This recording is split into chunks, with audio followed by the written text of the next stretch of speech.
আপনাদের ration card কি বন্ধ হয়ে গেছে, লাল হয়ে গেছে, রেশন পাচ্ছেন না?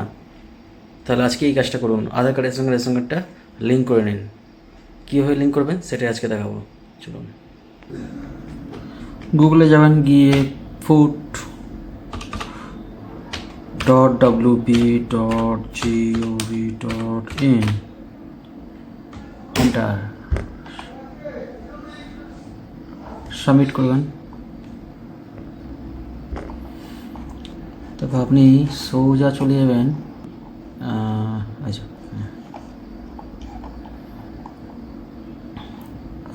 Link Aadhaar with ration card, ঠিক আছে, এখানে ক্লিক করবেন। এখান থেকে আপনি রেশন কার্ডের সঙ্গে আধার কার্ড লিঙ্ক করতে পারবেন, ঠিক আছে। দেখুন এখানে লিখেছে link Aadhaar with ration card active and deactive, ঠিক আছে। এখান থেকে আপনি রেশন কার্ড নাম্বারটা দেবেন, ঠিক আছে। রেশন কার্ড নাম্বার, আপনার রেশন কার্ড যে কার্ডটা আছে বন্ধ হয়ে গেছে, ডিঅ্যাক্টিভ হয়ে গেছে, সেই কার্ড নাম্বারটা দেবেন। দেওয়ার পর ক্যাপচারটা টাইপ করবেন, যেমন আছে তেমন, ঠিক আছে। এরপর সার্চ করবেন, সার্চ করার পর দেখবেন এখানে আধার কার্ড নাম্বার চাইছে, ঠিক আছে।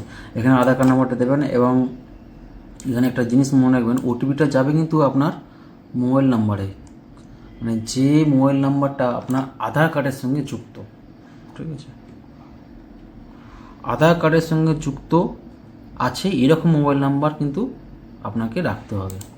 তার মানে এটা হলো যে আপনাকে আধার কার্ডের সঙ্গে অবশ্যই একটা মোবাইল নাম্বার যোগ রাখতে হবে, তবে আপনি বাড়িতে বসে এই কাজটি করতে পারবেন। আর একটা জিনিস, এখানে আধার কার্ড নাম্বারটা দেবেন, ঠিক আছে, আপনার যেটা দেবেন। দেওয়ার পর এখানে ক্লিক করবেন, ক্লিক করার পর সেন্ড ওটিপিতে ক্লিক করবেন, ঠিক আছে। এখানে ক্লিক করার পর ওটিপি যাবে, ওটিপিটা আপনি দিন, তারপরে ওটিপিটা দেবেন, দেওয়ার পর সাবমিট করে দেবেন, হয়ে যাবে কাজটি সম্পূর্ণ, ঠিক আছে। তো এখানে একটা জিনিস বলে রাখি, এসপি, এইচএইচ এবং পিএইচএইচ কার্ডগুলো এই আধার লিঙ্ক করার পর সঙ্গে সঙ্গে চালু হবে না, সময় লাগবে একটু, কারণ এই কার্ডের কোটাগুলো ফাঁকা নেই এখনও, কোটা শেষ, ঠিক আছে। এগুলো হচ্ছে চালু, সময় লাগছে।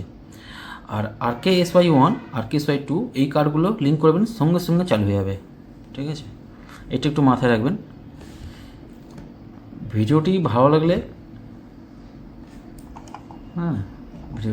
অবশ্যই চ্যানেলটিকে সাবস্ক্রাইব করবেন এবং ভিডিওটিকে লাইক করবেন। ভিডিওটি ভালো লাগলে অবশ্যই ভিডিওটিকে লাইক করবেন এবং আমার ইউটিউব চ্যানেলটিকে অবশ্যই সাবস্ক্রাইব করবেন। নমস্কার।